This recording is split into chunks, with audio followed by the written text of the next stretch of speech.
сайн бацхан уулзалт байна. U-Academy Python програмчлалын хэлний хичээл тавтаа морилоо. За хэдүүлээ одоо энэ IDE-гээ бөгөөд нь хөгжүүлэлтийн орчин бүрдүүлсэн бол суулгаад энэ програмаа суулгаад тохируулсан бол одоо Python-аас сурж эхэлцгээе. За би энэ PyCharm гэдэг IDE ашиглаж байгаа. IDE гэдэг нь ерөнхийдөө та бүхэн юу гэж ойлгож болох вэ гэхээр энэ кодоо бичдэг програмыг хэлж байгаа шүү. За энэ бол бүр тусгай интернетээс татж авсан компьютер дээр суулгацсан байгаа програм. За мөн онлайнаар бас байдгийг та бүхэнд бас танилцуулсан тийм ээ. За ямар нэг байдлаар одоо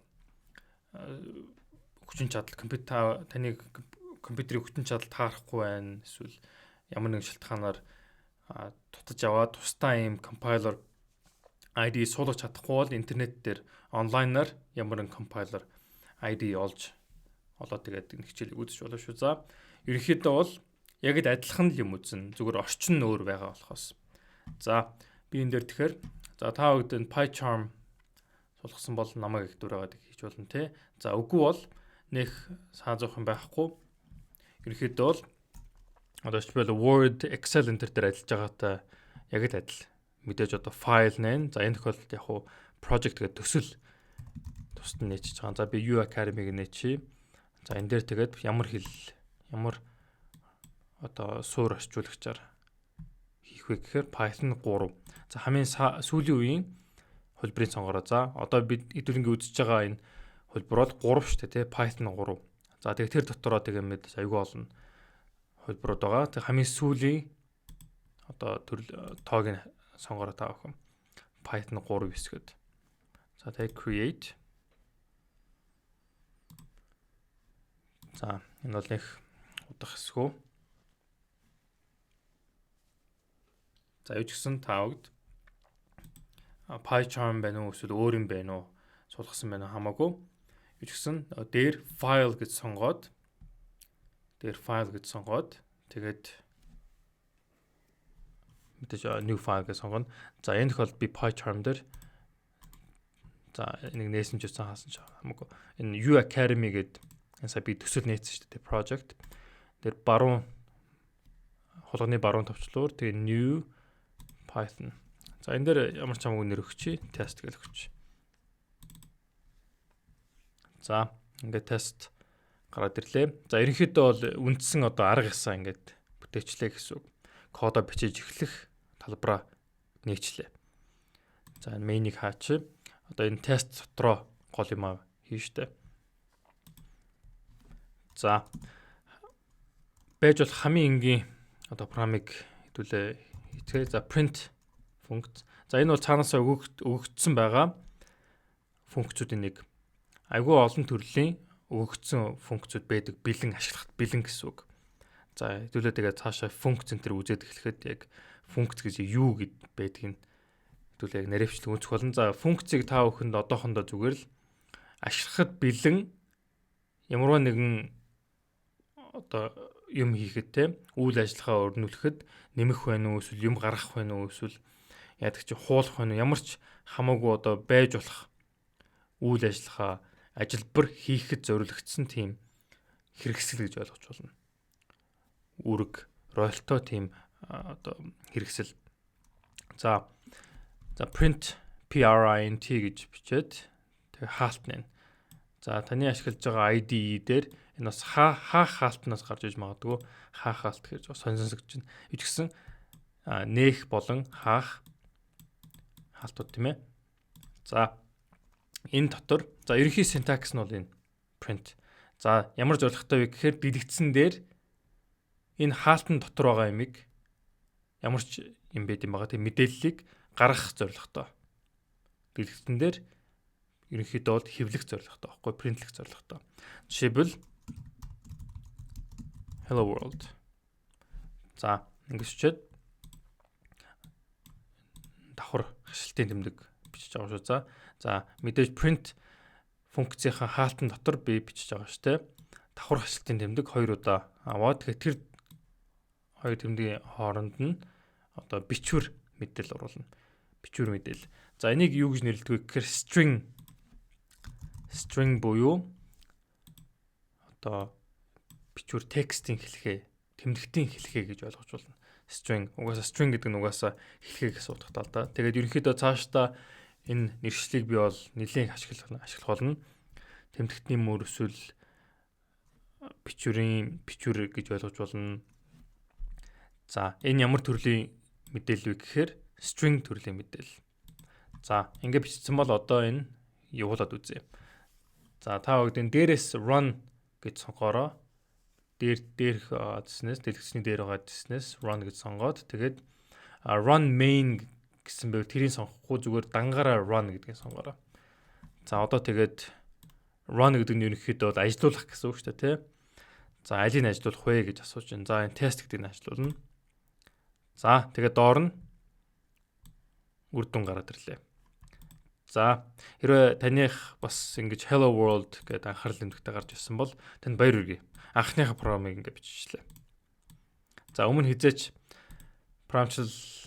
компьютерийн програмчлал хийж үзээгүй, бичиж үзээгүй, ажиллуулж үзээгүй бол анхны одоо тий програм ажиллуулсанд бүтээсэнд танд баяр хүргэе. За, Python дээр өөр мэдээж туршлагатай гэхдээ Python дээр өмнө бичиж байгаагүй бол за мөн баяр хүргэе. Python-ы анхны програм ингээд ичлээ. За, энэ бол ингээд байж болох хамгийн энгийн төрлийн програм. Зүгээр л hello world гэдэг мэдээж анхаарал тэмдэгтээ энэ бичгийг дэлгэцэн дээр гаргах. Тийм зорилготой жижигхэн хөрхэн програм хийчлээ, тийм ээ. За, print тэгэхээр ийм зорилготой шүү. За, print ерөнхийдөө голцоо за мэдээж одоо дэлгэцэн дээр юм гаргах зорилготой, тийм ээ.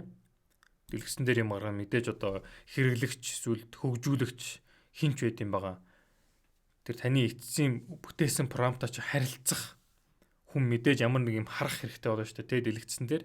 За, мэдээж тэрэнд л зориулж голцоо ашигладаг.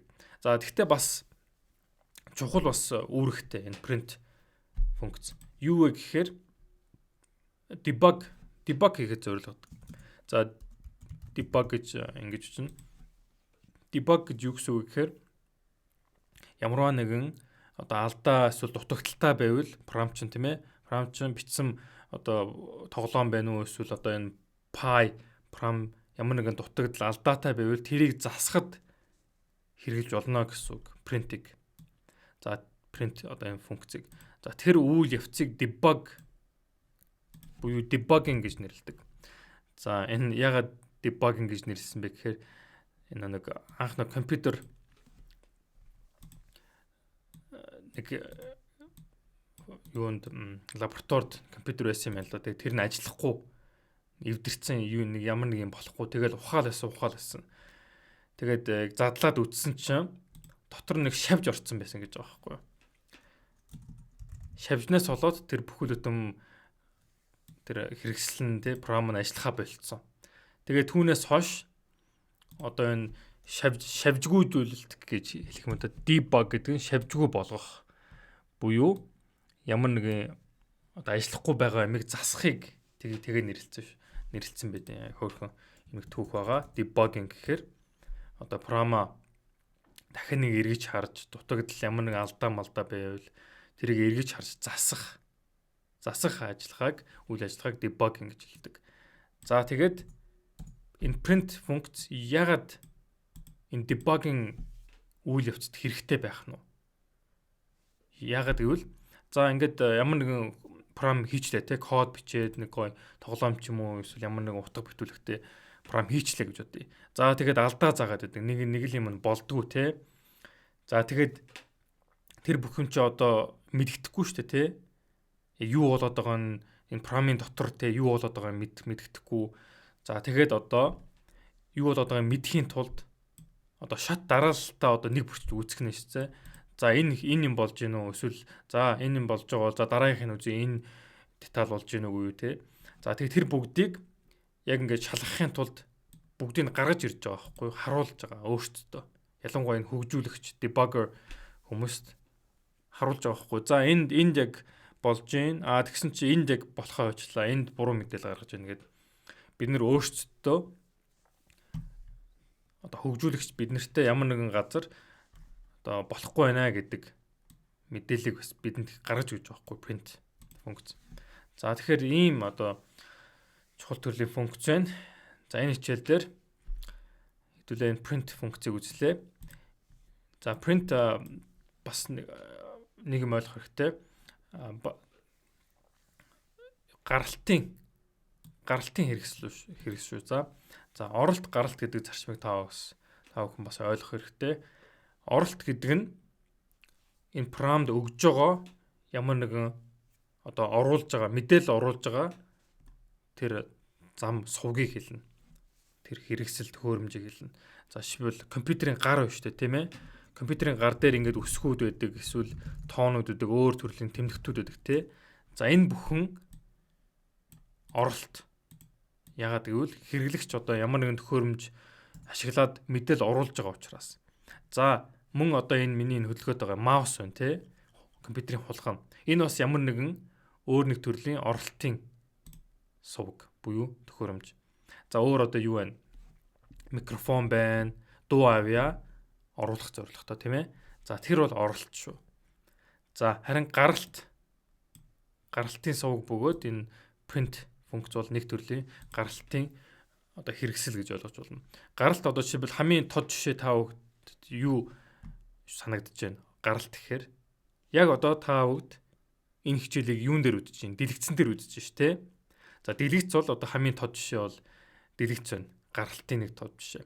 Мэдээлэл гаргах зорилготой. Мэдээлэл гаргаад үзэж байгаа хүнд мэдээлэх зорилготой. За өөр ямар төрлийн гаралт байж болох вэ? За энэ зөвхөн програмчлалтаач холбоотой биш, ерөнхийдөө бол техник, технологи тий арай хамаагүй өргөн хүрээнд одоо ойлгох зарчим бол гаралт оролт. За өөр одоо спикер байна шүү дээ, тий. Яригч. Спикер чинь нэг төрлийн гаралтчтай, тий. Output. Дуу авьяа гаргах зорилготой гаргадаг тийм төхөөрөмж, тийм сувг. За print statement буюу энэ print функц гаралтын хэрэгсэл. Ягаад гэвэл бидэнд энэ мэдээлэл гаргаж байгаа учраас дэлгэцэн дээр мэдээлэл хэвлээд гаргаж байгаа учраас энийг print statement. За тэгээд хэдүүлээ цаашдаа гаралт оролтын тэгээд олон төрлийн функцүүд үзэх болно. За энэ хичээл та бүхэнд ойлгомжтой байсан байх гэж найдаж байна. Мөн сонирхолтой байсан биз дээ, тий. За ингээд хэдүүлээ одоо Hello World гэд өөрсдөө дэлхийд танилцуулсан. Дэлхийд одоо энэ ертөнцтэй өөрсдөө танилцуулаад мэдэлцэн. За одоо тэгээд хэдүүлээ адал явдлаа үргэлжлүүлцгээе. Дараагийн хичээлээр уулзцгаая.